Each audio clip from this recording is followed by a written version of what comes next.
मंगल कृष्ण प्रणाम है, मंगल धर्म प्रकाश, मंगल सुंदर साथ है, मंगल धाम उजास। सतगुरु मंगल दास है, साथ सुंदर धाम, आशीष अपना दीजिए, होवे पूर्ण काम।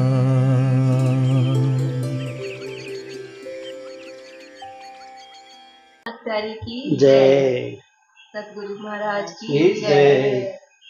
विनती है मेरी गिरिराज पिया, मैं तेरे प्यार में गुनगुनाती रहूं। विनती है मेरी गिरिराज पिया, मैं तेरे प्यार में गुनगुनाती रहूं।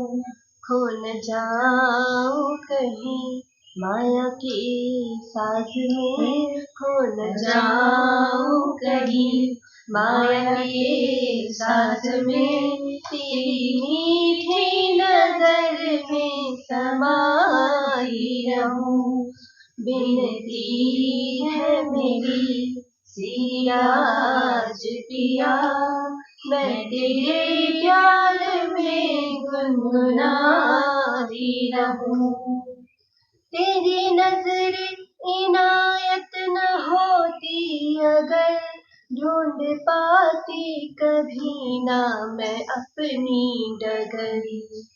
तेरी नजर इनायत न होती अगर, ढूंढ पाती कभी ना मैं अपनी डगर। वाणी से याद घर की मुझे आ गई, वाणी से याद घर की मुझे आ गई। अब न माया में मन को फंसाती रहूं।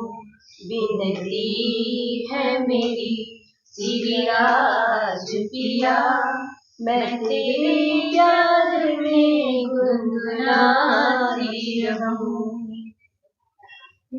तेरे इश्क के बल का मुझे नाज हो, मेरी आँखों में रहते श्री राज हो। तेरे इश्क के बल का मुझे नाज हो, मेरी आँखों में रहते श्री राज हो। तेरे दीवानेपन में रहूं मैं मगन, तेरे दीवानेपन में रहूं मैं मगन। तेरी सूरत को आँखों में समाती रहूं। विनती है मेरी सिराज पिया, मैं तेरे प्यार में गुनगुनाती रहूं। साहिबे गुजरत बड़ी है पहचानी नहीं, अपने महबूब को भी मैं जानी नहीं। साहिबे गुजरत बड़ी है पहचानी नहीं, अपने महबूब को भी मैं जानी नहीं। जाने इश्क पिलाओगी जब तुम कभी, जाने इश्क पिलाओगी जब तुम कभी, उसकी मस्ती में खुद को लुटाती रहूं। विनती है मेरी सिराज पिया, मैं तेरे प्यार में गुनगुनाती रहूं। तू नजर का नजारा लुटाता रहे, मेरे ईमान पक्का बनाता रहे। तू नजर का नजारा लुटाता रहे, मेरा ईमान पक्का बनाता रहे।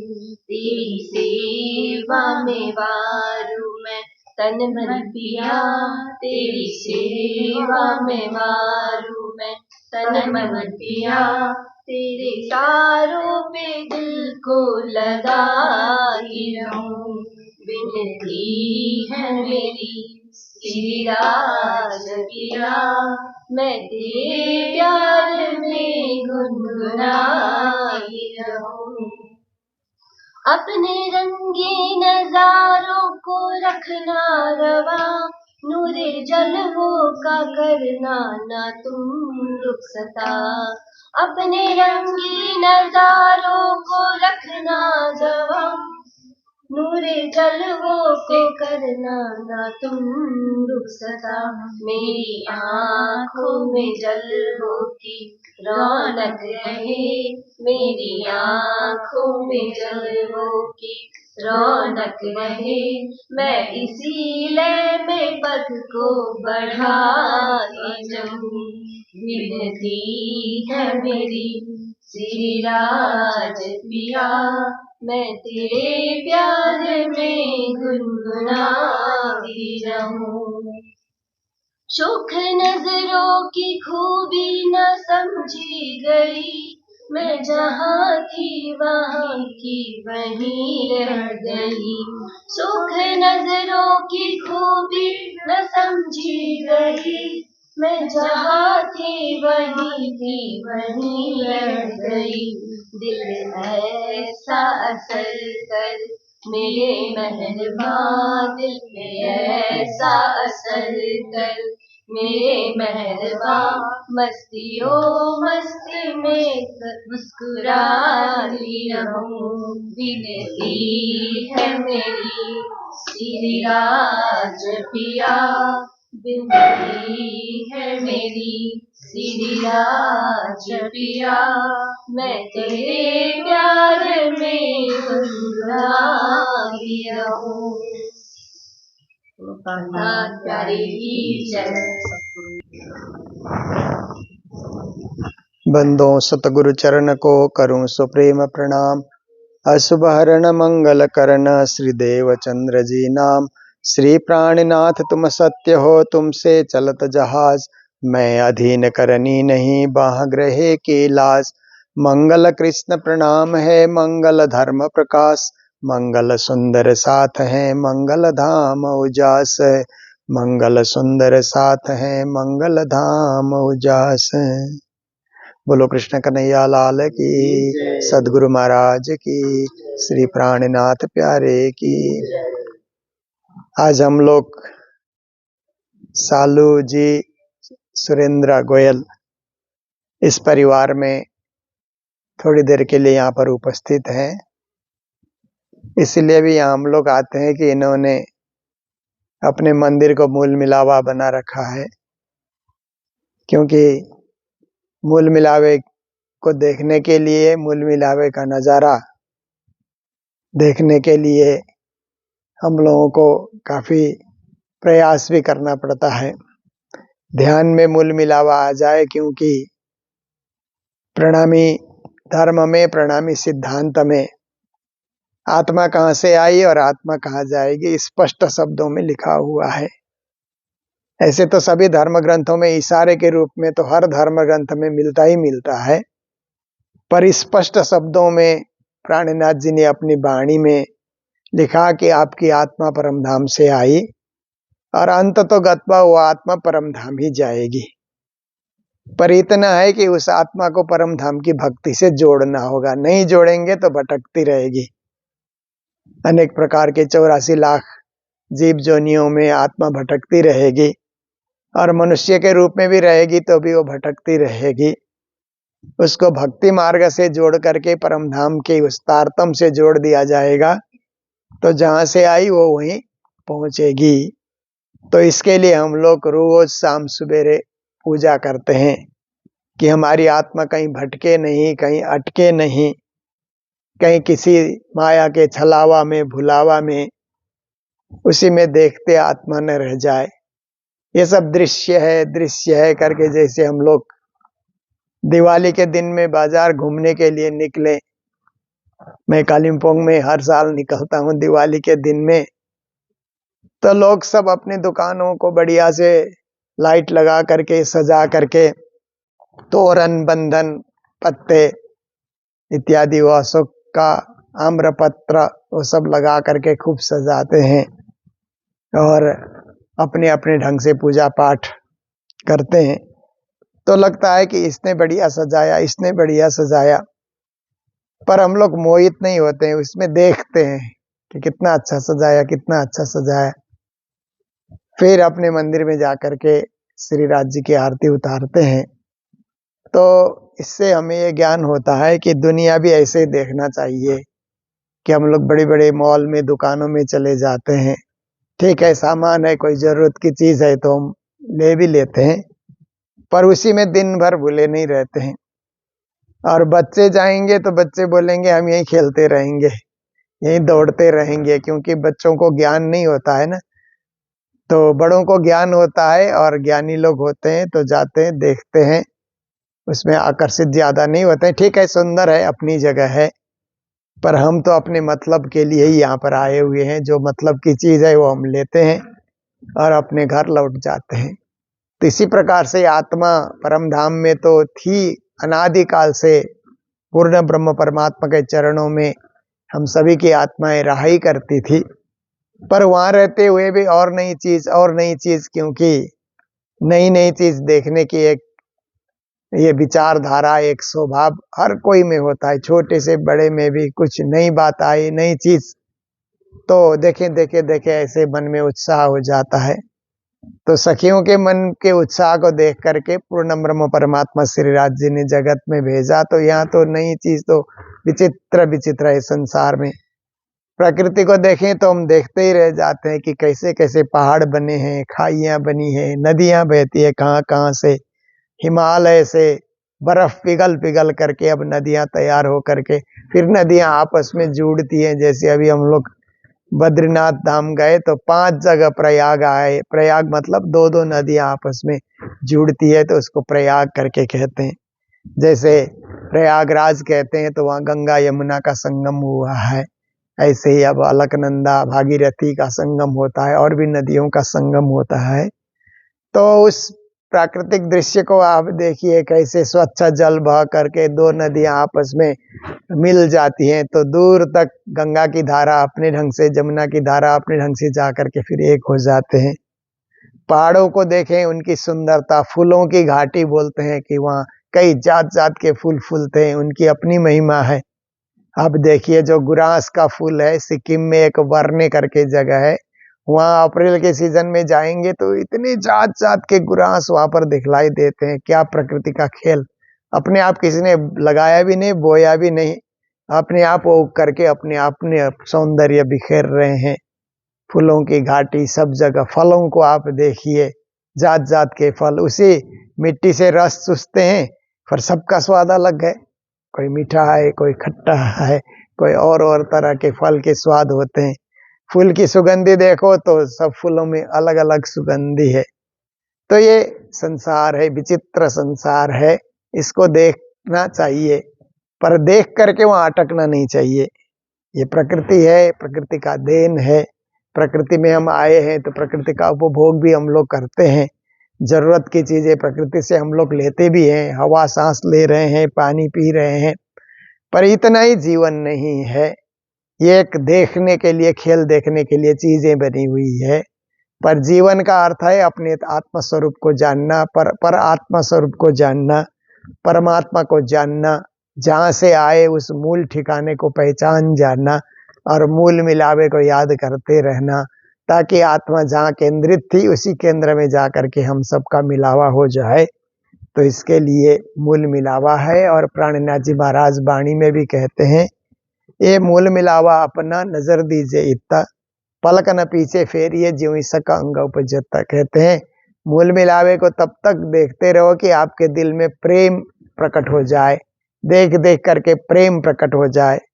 जैसे आप देखिए ना, श्री कृष्ण की कितनी सारी फोटोएं कैलेंडर के रूप में, पोस्टर के रूप में लोग छापते हैं ना, तो अलग अलग रूप में कृष्ण की फोटोएं छपी हुई रहती है। तो हम लोग देखते हैं, ये और आकर्षक है, ये और सुंदर है, ये और बढ़िया है, कैसे कैसे ये कवियों ने या ये आर्टिस्ट लोगों ने कैसे कैसे इसको चित्रित किया, कैसे कैसे दर्शाने के लिए प्रयास किया, तो मन उसमें आकर्षित हो जाता है। तो ऐसे ही मूल मिलावे की जब हम राजश्यामा की फोटो देखते हैं तो कैसे सिंहासन में विराजे हुए हैं और कैसे सखियां नीचे से उनके दर्शन करती है, उनका नूरी स्वरूप, नूरी मतलब चिन्मय स्वरूप, चैतन्य और आनंद से, सच्चिद आनंद से परिपूर्ण ऐसे राजश्यामा का सुंदर स्वरूप है। तो राजश्यामा के स्वरूप में आकर्षित हो जाने से फिर संसार का आकर्षण अपने आप कम हो जाता है। जब तक परमात्मा से आकर्षण नहीं है तो संसार ही अच्छा लगता है। तो जिन लोगों को संसार ही अच्छा लगता है उनको आप देखिए, तो वो लोग शॉपिंग करने के लिए जाते हैं तो जरूरत की चीज भी लेते हैं, बिन जरूरत की चीज भी लेते हैं। ये भी अच्छा लग रहा है, ये भी अच्छा लग रहा है, ये भी अच्छा लग रहा है। इतनी चीजें उनको संभालने में ही सारा दिन उनका चला जाता है। पर भक्ति करने वाले सीमित सामान को रखते हैं ताकि उसमें हमारा मन अटका न रहे, उसके रख रखाव में ज्यादा समय हमको खर्च करना न पड़े। जो समय उससे हम बचा करके राज्य का भजन करें। परमात्मा जिसने हमको दुनिया में भेजा, दुनिया का नजारा दिखाया और जिसने हमें संसार में जीने की एक शक्ति दी, श्वास श्वास हम जी रहे हैं तो परमात्मा हमें शक्ति प्रदान कर रहे हैं। ऐसे परब्रह्म परमात्मा को हम समय निकाल करके याद किया करें। वो हमसे कुछ चाहते तो है नहीं, वो स्वयं परिपूर्ण है, पर हमारी भक्ति चाहते हैं कि हम भक्ति करें तो उनको अच्छा लगता है, हम उनको याद करें तो उनको अच्छा लगता है कि हमें याद किया जा रहा है। बाकी तो क्या है, जैसे बड़े लोग बच्चों से क्या चाहते हैं, बच्चे याद करें इतना ही तो होता है। बच्चे हमारी सेवा करें ऐसे भी बड़े लोग नहीं सोचते। आजकल के जमाने में तो और भी नहीं सोचा जाता है, पर याद तो करें कि जो बच्चे हमारे हैं वो हमको याद करें। ऐसे ही पूर्ण ब्रह्म श्री राज जी भी सोचते हैं, मेरी आत्माएं हैं तो मुझे याद किया करें, बखत बखत पे मुझे याद किया करें। बाकी अपने खुश रहे, खेले कूदे दौड़े, संसार में रमन करे, देखने के लिए गए हैं तो संसार के परिदृश्यों को देखे, अच्छी बात है, पर बखत बखत पे हम लोग मुझे याद किया करें। तो दिन भर तो हम याद नहीं कर पाते हैं, पर शाम सवेरे 2 बार भी हमने याद कर लिया तो हमारी भक्ति सफल हो जाती है, क्योंकि उसका असर बड़े समय तक लगता है। जैसे हम दिन में 2 बार खाते हैं ना, तो 1 बार खाएंगे तो उसका असर हमें नाश्ता हम कर लेते हैं तो 2 बजे तक भूख ही नहीं लगती है। 2 बजे खाएंगे तो शाम तक उसका असर बना रहता है। कोई सारा दिन खाते नहीं रहना पड़ता है, उसका असर बना रहता है। ऐसे ही भोजन का जैसे असर होता है, भजन का भी ऐसे ही असर होता है। सुबह हमने भजन भक्ति कर ली, पूजा पाठ, तो उसका असर हमको दिन भर चलता है। और कभी दिन में भोग लगाने का मौका मिला तो उसका असर शाम तक चलेगा। तो शाम को हमने पूजा कर लिया, रात भर उसका असर हमारे ऊपर चला रहता है, उसका वाइब्रेशन हमारे अंदर बना रहता है। तो यही है कि हम लोग दुनिया का सब कार्य करते हुए भी कुछ वक्त निकाल करके अपने राजश्यामा को याद करते रहें, पूर्ण ब्रह्म परमात्मा को याद करते रहें। यही हमारी सबसे बड़ी भक्ति होगी। तो आज यहाँ थोड़ी देर आने का मौका मिला और आपके घर में मूल मिलावे के फिर से दर्शन करने का मौका मिला। ऐसे तो हम कई सालों से इस परिवार में आते हैं। पूज्य महाराज जी, सुधानंद जी महाराज की जब भी बड़े रूप में कहीं काठमांडू में कार्यक्रम हुआ तो मुझे भी पहले से बोलते हैं कि काठमांडू में कार्यक्रम है तो साथ में करना है। तब भी मैं बहुत बार आया और आप लोगों ने 108 पारायण अपने घर के आंगन में रखा, तब भी आने का मौका मिला। तो ऐसे अच्छे अच्छे कार्य में आप लोग आगे बढ़ते रहते हैं, तो हम लोग भी साथ होकर के मिलने जुलने का ये प्रयास जरूर रखते हैं, ताकि ये मिलना जुलना एक संसार में तो होता ही है, पर जिस दिन आत्मा परम धाम में जाएगी वहां भी हमें खुशी होगी कि संसार में भी जिन्होंने अच्छा काम किया और हम लोग भी उस अच्छे काम के प्रचार में लगे हुए हैं, तो वहां भी धन धन और यहाँ भी धन धन होने का मौका मिला। ये राज्य की कृपा से ही संभव होता है। तो आज यहाँ आने के उपलक्ष्य में थोड़े से शब्द ही आप लोगों के समक्ष रखा है। फिर कभी ऐसा मिलेगा तो और ज्ञान की बातें और भक्ति की बातें आपके समक्ष रखेंगे। अभी इन्हीं शब्दों के साथ प्रवचन को विराम दे रहे। बोलो कृष्ण कन्हैया लाल की, श्री धाम के धनी की, गुरुजी मंगलदास महाराज की प्रणाम। प्यारे की जय, सद्गुरु महाराज की जय। क्या कहूँ कौन सी दौलत है गुरु, मेरा जीवन मेरी दुनिया मेरी जन्नत है गुरु। क्या कहूँ कौन सी दौलत है गुरु, मेरा जीवन मेरी दुनिया मेरी जन्नत है गुरु। बनाया इसी ने जीवन सारा, रोम रोम में इनका ही साया। बनाया इसी ने जीवन सारा, रोम रोम में इनका ही साया। साया ही नहीं काया है मेरी, साया ही नहीं काया है मेरी। उपकार है इनके श्वासों पर, मेरी पूजा मेरी बरकत है गुरु। मेरा जीवन मेरी दुनिया मेरी जन्नत है गुरु। क्या कहूँ कौन सी दौलत है गुरु, मेरी दुनिया मेरा जीवन मेरी जन्नत है गुरु। हम सबको है प्यार से सींचा, कोई न ऊंचा कोई न नीचा। हम सबको है प्यार से सींचा, कोई न ऊंचा कोई न नीचा।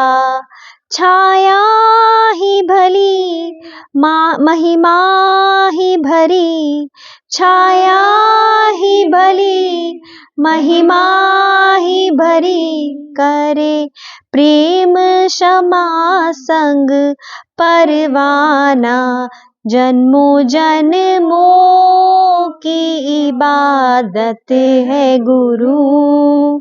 मेरा जीवन मेरी पूजा मेरी जन्नत है गुरु। क्या कहूँ कौन सी दौलत है गुरु, मेरा जीवन मेरी दुनिया मेरी जन्नत है गुरु। मेरी दुनिया मेरी जन्नत है गुरु। महाराज की जय। मुख दीपक ज्योति प्रकाश करत आरती। सिजवर रानी आनंद अंग उल्लासे, जुगल स्वरूप सुंदर सुखदाई। श्याम दाम दनि सो मंगल रसिक वदन किशो, निरकंता मन मोहि सब सखी निरत करे और गावे।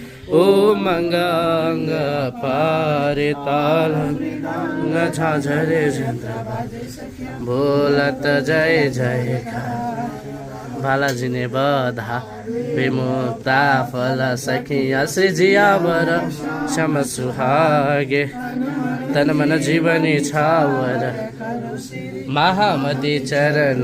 धन्य धन्य है आज ये धरती जिस पर मंगल गुरुजी पधारे, जिस पर मंगल गुरुजी पधारे। प्रिय बनाया मन मोहन को, सहज ही धाम की राह दिखाए, सहज ही धाम की राह दिखाए।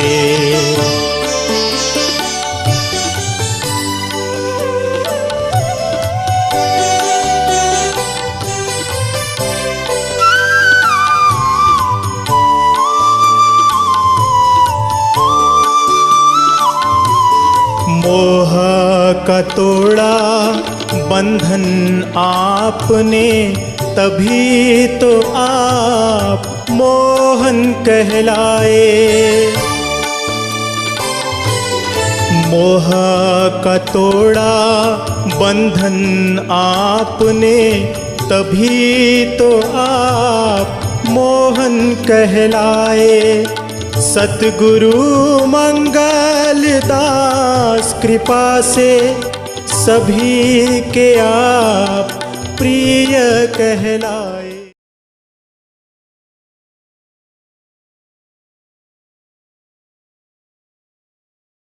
मगन गाडीपति गुरुजी श्री सेवा मोहन क्रियाचार्यजी महाराजको आगमन भएको छ। यो सुखद अवसरमा सबै मङ्गलमय कामना गर्दै हाम्रा राधाकृष्ण सेवा संस्थाका पालकद्वारा वेदोक्त उच्चारण गरेर कार्यक्रम सुरु गरिएको छ।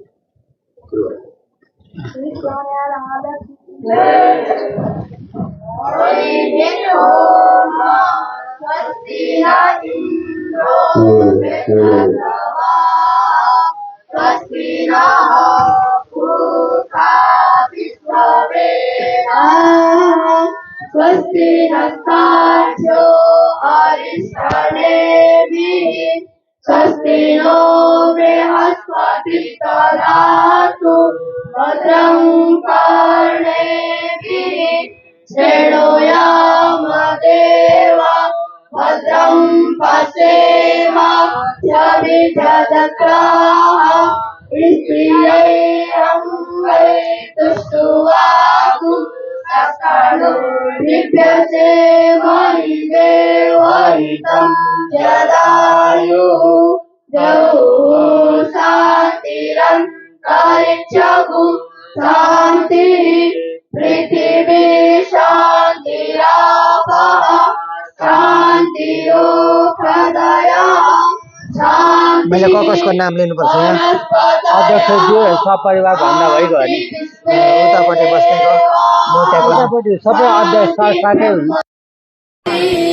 सर्वगुरु शान्ति शान्तिरेव शान्ति सामा शान्तिरेवि यतो यतः समीहसे ततो नो अभयं कुरु सन्नः कुरु प्रजाभ्यो वयन्नः पशुभ्यः।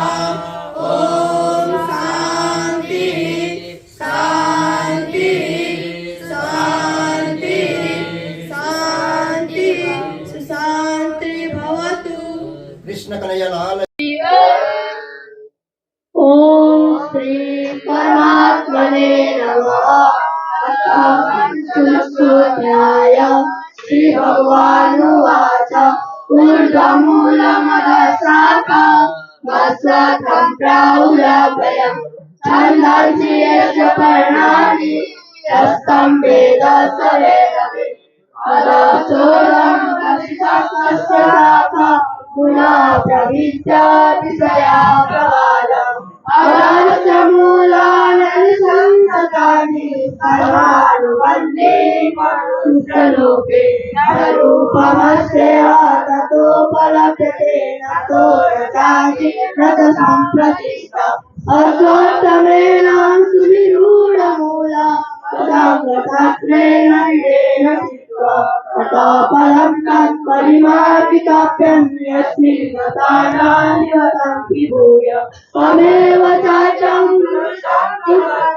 तथा प्रवृत्ति प्रसिता पुराणे निर्माणमोहादितसङ्गदोषा नित्यविनिर्यताम तन्मे विमुक्ता सुखदुःखसङ्गे तथान्तमूढावतमापयन्त न तद्भासते सूर्यो न तत्सङ्गो न पावकः यत्तत्त्वानि वर्तन्ते सताम परमं मम ममैवांसो जीवलोके जीवभूता सनातनम् मनःशास्त्राणीन्द्रियाणि प्रकृतिस्थानि वर्तन्ते शरीरं यदवाप्नोति यच्चाप्युत्क्रामति नित्यकानि संयाति वायुर्गन्धानि वासय श्रोत्रं चक्षुष्पत्रं रसनं अधिष्ठाय मनश्चाय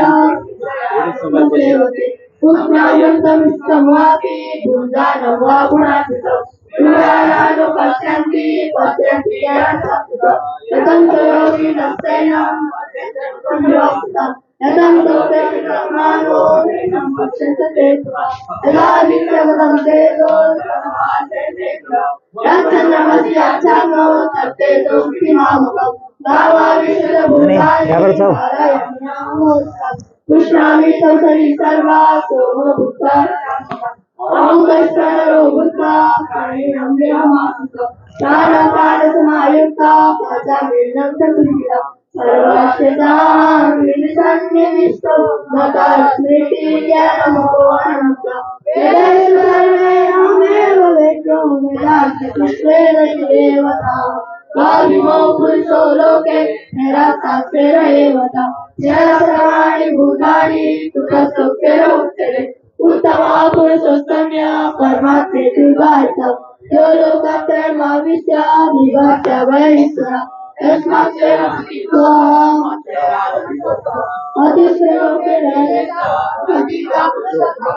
यो मामेवं सम्यक्तो जानाति पुरुषोत्तमः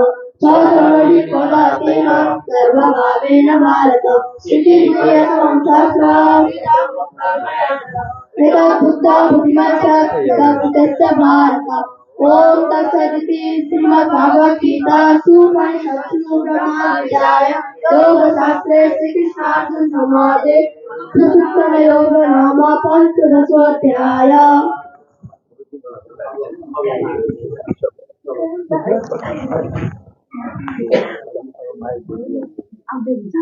मंडलाकारं व्याप्तं येन चराचरं तत्पदं दर्शितं येन तस्मै श्रीगुरवे नमः। बन्नो सतगुरुचरण को करुँ धनि प्रेम प्रणाम। अशुभ हरण मंगल कर्ण श्रीदेव चंद्र जी नाम। श्री प्राणनाथ निज मूलपति श्री मेहराज सुनाम। तेज कुंवरी श्यामा युगल को पल पल करूं प्रणाम। मंगल कृष्ण प्रणाम है मंगल धर्म प्रकाश मंगल सुंदर साथ है मंगल धाम उजास है मंगल सुंदर साथ है मंगल धाम उजास। बोलो वृंदावन बिहारी लाल की, सदगुरु महाराज की, श्री प्राणनाथ प्यारे की, गुरु जी मंगलदास महाराज की, सर्व सुंदर साथ की। आज यहाँ राधा कृष्ण सेवा संस्थान काठमाडौँ जहाँ एउटा दिव्य मंदिर बन्न गइरहेको छ र मन्दिरको साथमा यो आवास गृह, कार्यालय, गुरुकुलम, संस्कृत विद्यापीठ, महामती प्राणनाथ संस्कृत विद्यापीठ आदि आदि विविध सेवा योजनाहरू लिएर शिक्षामूलक योजनाहरू लिएर तपाईहरु अगाडि बढिरहनु भएको छ र यस संस्थाका अध्यक्षज्यू रामबहादुर सर, दामोदर सर र यतापट्टि हाम्रो भर्खरै आइपुग्नु भयो हाम्रो उहाँको चाहिँ पद्मावतीपुरी धामको ट्रस्टी भन्दा ज्यादा इफेक्टिभ हुन्छ। हुन त उहाँ धेरै संस्थामा जोडिनु भएको छ र हाम्रा अत्यन्त आदरणीय अत्यन्त माननीय भनेर हामीले उहाँलाई भन्नुपर्दछ। मदन शर्माज्यू हामी माझ हुनुहुन्छ, शिशिरजी यतापट्टि, अब मिराज्यू र हाम्रो अब सबै कार्यकर्ता, सम्पूर्ण बालकहरू, विद्यार्थीहरू र यस संस्थासँग जोडिएका समस्त महानुभावहरू, तपाईहरू सबैबिच एकैछिनको लागि, हुन त म 2 दिनदेखि काठमाडौँमा छु, तर यहाँ मन्दिरहरूको भ्रमण दर्शन पर्सनमा नै 2 दिन मेरो बिति नै हाल्यो र अब फिर्किने बेलामा एकछिन यहाँ तपाईहरू सबैको पनि दर्शन गरौँ र बन्दै गरेको मन्दिरको पनि एकछिन निरीक्षण गरौँ भन्ने एउटा सोच लिएर यहाँ आइएको हो। र यस संसारमा हामीले आएपछि केही गर्नुपर्छ। राज्यले पठाउनु भयो, राज्यलाई सम्झिन मात्रै पठाउनु भयो भनेर हुँदैन। त्यसो गर्दा राज्य खुसी हुनुहुन्न। राज्यले पठाउनु भयो पराक्रम गर्न, शुभ कार्य गर्न, समाज सेवा गर्न, मानवताको सेवा गर्न, विश्व सेवा, त्यस्तो महान कार्य लिएर राज्यले मलाई पठाउनु भएको हो। राज्यले मलाई यहाँ केवल यहाँ खेल हेर्न मात्रै पठाउनु भएको भनेर दर्शक मात्र भएर बस्दा काम बन्दैन। हामीले खेलमा केही न केही हामीले पनि अभिनय गरेको हुनुपर्छ, तर अभिनय राम्रो प्रकारको हुनुपर्छ। किनभने दुनियाँमा 2 प्रकारका मानिसहरू प्रसिद्ध भएर जान्छन् नि, एउटा राम्रो काम गर्ने, एउटा नराम्रो काम गर्ने।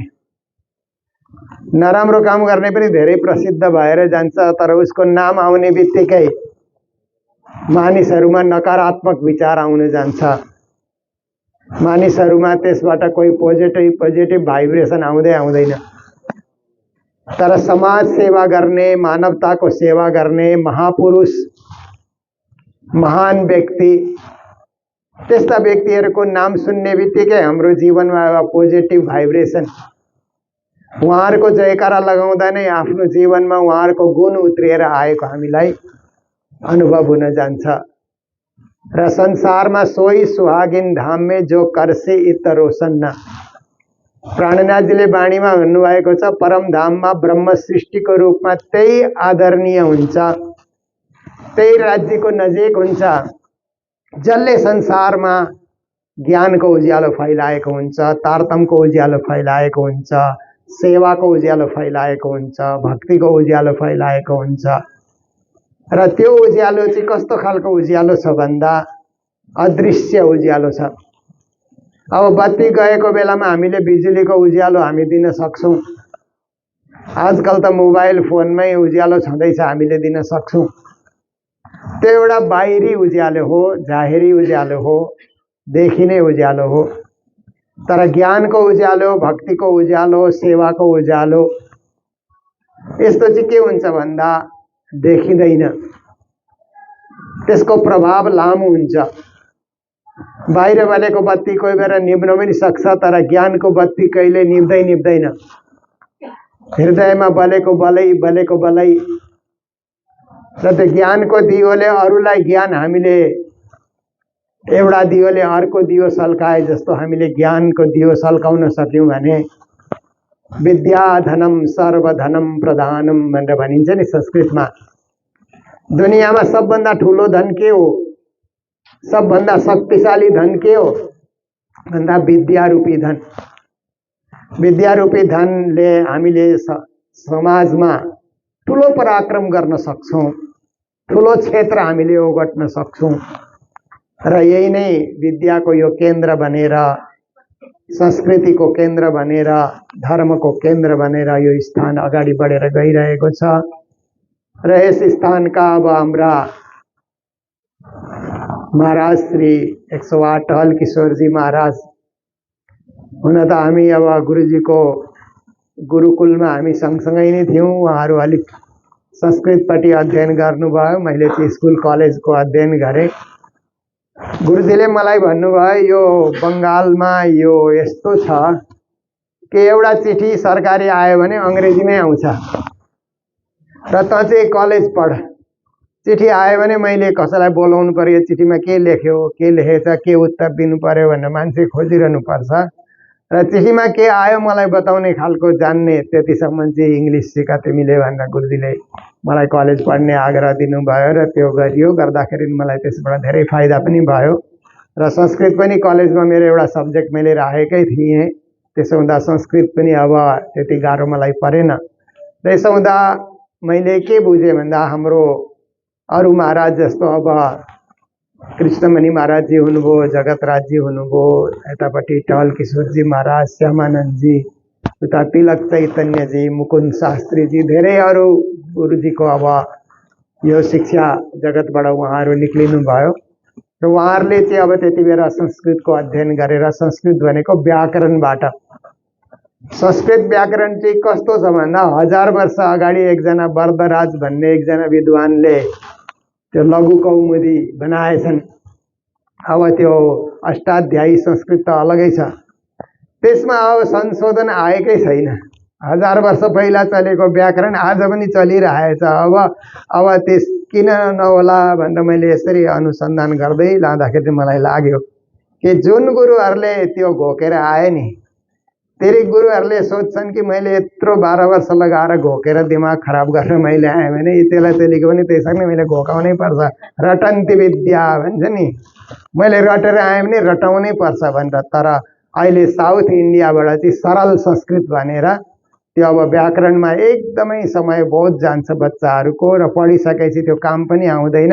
पढाउन कहीँ पाइयो भने अरू बच्चाहरूको त्यसरी नै अब तिनीहरूलाई घोकाउने हो। नभए अब अरू बेला चाहिँ त्यो पूजापाठ गर्न पनि काम आउँदैन। त्यो व्याकरण ठिकै भाषाको शुद्धि त भएर जान्छ, तर सरल संस्कृतबाटै भाषाको शुद्धि गरौँ न भन्ने सोच चाहिँ दक्षिण भारतबाट अहिले आएको छ र सरल सरल किताबहरू धेरै संस्कृतमा निक्लिएको छन्। तर पनि अब हामीले नयाँ पद्धति नआउन्जेल युनिभर्सिटीले जुन पद्धति चलाएको छ मान्नै पर्छ। र अब वेद भनेको हाम्रो अब वेदोखिलो धर्म मूलम भनेर सारा धर्मको मूल नै त यी वेदहरू हुन्। ऋग्वेदबाट 4 वेद बनिए भन्दा हाम्रा विद्यार्थीले वेदका ऋचाहरू पाठ गर्ने, व्याकरणका अनेक अनेक ती सूत्रहरू याद गर्ने र हितोपदेश भन्ने एउटा किताब छ, यति राम्रो त्यसमा उपदेशको कुराहरू छ, ज्ञानको कुरा छ। त्यसबाट प्रवचन जिन्दगीभरि गरे पनि त्यो प्रवचन अब हाम्रो पुरानो प्रवचन हुँदैन, नयाँ प्रवचन भएर जान्छ। त्यस्ता कुराहरू छन् हामीले सिक्ने जान्ने। यता महामती प्राणनाथजी महाराजको वाणी त अब अपूर्व वाणी, दिव्य वाणी, अखण्ड वाणी, सधैँभरि ग्रहण गर्ने खालको वाणी, हाम्रो आत्माको खुराक, आत्मा परमात्माको महिमा बताइदिने त्यस्तो दिव्य वाणीको पनि हामी उपासक बनेका छौँ र हामीले वाणीको पनि अध्ययन गर्ने हो र वाणीको पनि सार जीवनमा ग्रहण गर्ने हो। म को हुँ भन्नेको हु एम आई भन्ने एउटा इङ्ग्लिसमा क्वेसन छ नि, त्यो चाहिँ त्यही सुक्रात भन्नेले सबभन्दा पहिला गरेको थिए अरे। अब सोक्राटस भनिन्छ नि सुक्रातलाई, तिनले सबभन्दा पहिला प्रश्न उत्पन्न गरे अरे हु एम आई भन्ने। त्यसपछिका जति पनि पाश्चात्य दार्शनिकहरू भए सबैले त हु एम आईमा लेख्दै गए। धेरै दर्शनका फिलोसफीका किताबहरू लेखिए, तर उत्तर चाहिँ चित्त बुझ्दो कसैले लेखेकै छैन। त्यसै हु एम आईको व्याख्या गर्दै गए। यतापट्टि हाम्रो हिन्दू धर्मशास्त्रमा आत्मनम विद्धि भन्ने एउटा वाक्य आउँछ, आफैलाई जान, आत्मालाई जान, आफ्नो स्वरूपलाई जान भन्ने। त्यो वाक्य पनि चलेको चले, त्यसमा वेदान्त दर्शनहरू धेरै लेखिए, धेरैले अनुसन्धान गरे। तर हाम्रा सद्गुरु देवचन्द्रजीले चाहिँ तँ कौन इताई क्यों कर भन्ने छ नि, त्यो हु एम आईकै एउटा प्रकारान्तर हो। र हाम्रा देवचन्द्रजी महाराजले चाहिँ अब कृष्ण दर्शन पाएपछि म को हुँ भन्ने प्रश्नको चाहिँ उत्तर आयो। अब प्रश्न मात्र रहेन, प्रश्न उत्तर बनेर गयो। बिमारी मात्र रहेन, औषधि पाइयो है। अब औषधि पाएपछि बिमारीको कुरा के गर्ने? अब औषधिको कुरा चाहिँ बेसी गर्नु पर्यो नि त, किनभने निराकरणमा हामी पायौँ। उत्तर पाइसकेपछि प्रश्नको बेसी चर्चा गर्ने कुरो छैन। उत्तरमा जस्तो विद्यार्थीहरूले इक्जाममा प्रश्न हेर्ने बित्तिकै अब उत्तर लेख्ने चाहिँ समय बेसी दिन्छन् नि, प्रश्न पत्र पढ्नलाई समय लगाउँदैनन् उनीहरूले, किनभने 3 घण्टामा त उत्तर लेखिसक्नुपर्छ। एवं प्रकारले हामी अब उत्तरदायी भनेर गएका छौँ। हामी प्रश्नकर्ता अब रहेनौँ, हामी उत्तरदायी भनेर हामी गएका छौँ। उत्तरदायी भनेको जिम्मेवारी पनि हो। र हामीले आफ्नै जिम्मेवारी लिने, के जिम्मेवारी लिने भन्दा मेरो आत्मालाई मैले तारेर लैजाने भन्ने त्यो जिम्मेदारी हामीले लिनु पर्यो। त्यस पछाडि अरूलाई पनि तार्न सकिन्छ भने त्यो पनि जिम्मेदारी लिने, किनभने आप तरे औरनको तारे बहुरिन भवजल आवे। गुरु कस्तो भन्दा आफू पनि तर्ने अरूलाई पनि तार्ने, त्यसैलाई तारतम ज्ञान भनेर भनिन्छ, त्यसैलाई अखण्ड ज्ञान भनेर भनिन्छ। त्यस्तो अखण्ड ज्ञानका हामी उपासक बनेर हामी बाँचुन्जेल संसारमा राम्रो काम गर्ने, शुभ काम गर्ने, राज्यलाई सम्झेर बाँच्ने र एक दिन संसार छुटेपछि राज्यकै परमधाममा जाने, अखण्ड हुने। र हाम्रो मोक्ष चाहिँ कस्तो खालको छ भन्दा राज्यमा गएर लीन हुने होइन। अरू कति सम्प्रदाय धर्ममा मोक्षको चर्चा गर्दा परमात्मामै लीन हुने, सायुज्य हुने भन्ने कुरो भनिन्छ नि। हाम्रोमा सायुज्य होइन, हामी चाहिँ राज्यको चरणमा गएर त्यहाँ सखी भावले त्यहाँ पनि खेल्ने, त्यहाँ पनि नाच्ने, त्यहाँ पनि गाउने, त्यहाँ पनि सेवा गर्ने, त्यहाँ पनि हरेक प्रकारको वन विहार गर्ने, त्यहाँ पनि नौका विहार गर्ने। त्यो औज कोसर जाँदा नौका विहार छ नि, त्यहाँ पनि सिँढी चढ्ने, ओर्लिने, पशु पक्षीहरूको दर्शन गर्ने, पशु पक्षीहरूको विविध लीलाहरू हेर्ने र राज्यकै छेउछाउमा बसिरहने, त्यस्तो खालको चाहिँ हाम्रो मोक्ष छ है। त्यसो हुँदा त्यो मोक्षमा चाहिँ के हुन्छ भन्दा संसार हेरेको अनुभव पनि रहन्छ, परमधाम हेरेको अनुभव पनि रहन्छ, दुईटैको मूल्याङ्कन गर्ने त्यो क्षमता पनि हामीमा रहिरहेको हुन्छ।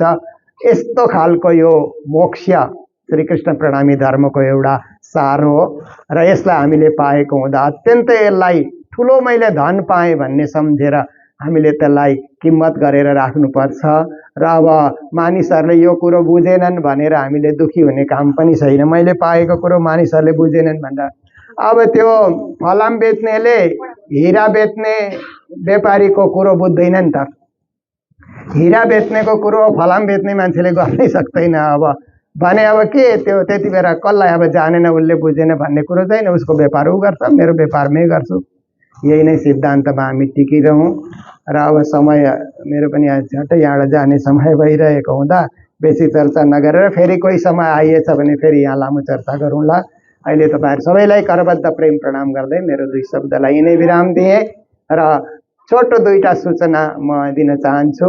एउटा चाहिँ हामी पद्मावतीपुरी धाममा नेपाली भवन बनाउन हाम्रा मदनजी नै हुनुहुन्छ, उहाँ अग्रगण्य हुनुहुन्छ, म उहाँको साथमा छु र त्यो तयारी हाम्रो चल्दैछ।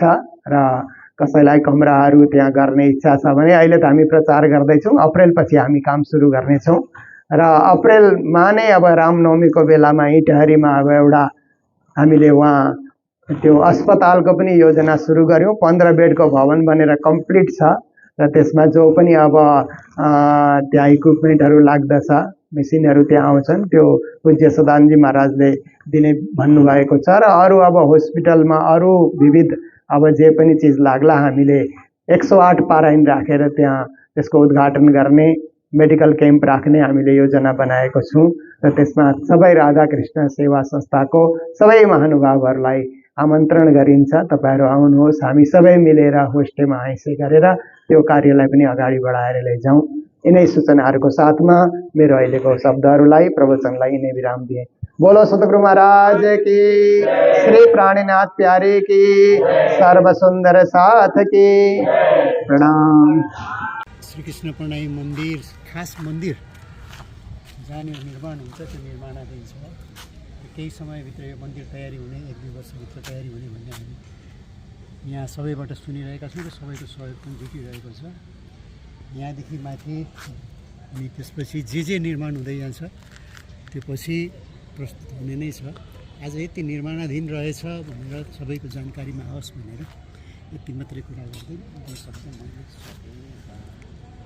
सत् चित् आनंद का अंश हमें